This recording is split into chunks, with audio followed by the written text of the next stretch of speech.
Hi! ನಮಸ್ತೆ ಸ್ನೇಹಿತರೆ. ಬನ್ನಿ ಇವತ್ತು ಒಂದು ಬ್ರೆಡ್ಡಿಂದ ಒಂದು ಸ್ವೀಟನ್ನು ಮಾಡೋಣ.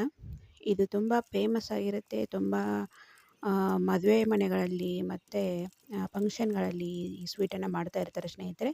ಇದು ಮುಸ್ಲಿಂ ಸ್ಪೆಷಲ್ ಬ್ರೆಡ್ ಹಲ್ವಾ ಅಂತಲೇ ಹೇಳ್ತಾರೆ. ಸೊ, ಮುಸ್ಲಿಂ ಮದುವೆಗಳಲ್ಲಿ ಈ ಥರ ಮಾಡಿರ್ತಾರೆ. ತುಂಬ ಟೇಸ್ಟಿಯಾಗಿರುತ್ತೆ, ತುಂಬ ಚೆನ್ನಾಗಿರುತ್ತೆ. ಸೊ, ನಾನು ಮನೇಲಿ ಒಂದು ಸರಿ ಮಾಡೋಣ ಅಂದ್ಕೊಂಬಿಟ್ಟು ಮಾಡ್ತಾಯಿದ್ದೆ. ಹಾಗೆ ನಿಮ್ಮ ಜೊತೆನೂ ಶೇರ್ ಮಾಡ್ತಾಯಿದ್ದೀನಿ. ಸೊ, ಬನ್ನಿ ಸ್ಟಾರ್ಟ್ ಮಾಡೋಣ ಬ್ರೆಡ್ ಹಲ್ವಾ ಮಾಡೋದನ್ನು. ಮೊದಲನೇದಾಗಿ ನಾನಿಲ್ಲಿ ಬ್ರೆಡ್ಡನ್ನು ತೊಗೊಂಡಿದ್ದೀನಿ ಸ್ನೇಹಿತರೆ. ಇದನ್ನು ಈ ರೀತಿ ಕಟ್ ಮಾಡಿ ಇಟ್ಕೋಬೇಕಾಗುತ್ತೆ ಬ್ರೆಡ್ ತೊಗೊಂಬಿಟ್ಟು. ಹಾಗೆ ಒಂದು ಸ್ವಲ್ಪ ಡ್ರೈ ಫ್ರೂಟ್ಸ್ ಬೇಕಾಗುತ್ತೆ.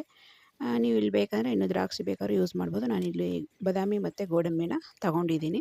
ಸೊ, ನೀವು ಡ್ರೈ ಫ್ರೂಟ್ಸ್ ಯಾವ್ದು ಬೇಕೋ ಅದೆಲ್ಲನೂ ಹಾಕೋಬೋದು. ಮೊದಲನೇದಾಗಿ ನಾನಿಲ್ಲಿ ಒಂದು ಪಾತ್ರೆಗೆ ತುಪ್ಪ ಹಾಕ್ಕೊಂಬಿಟ್ಟು ಡ್ರೈ ಫ್ರೂಟ್ಸನ್ನೆಲ್ಲ ಫ್ರೈ ಮಾಡ್ಕೋತೀನಿ ಸ್ನೇಹಿತರೆ.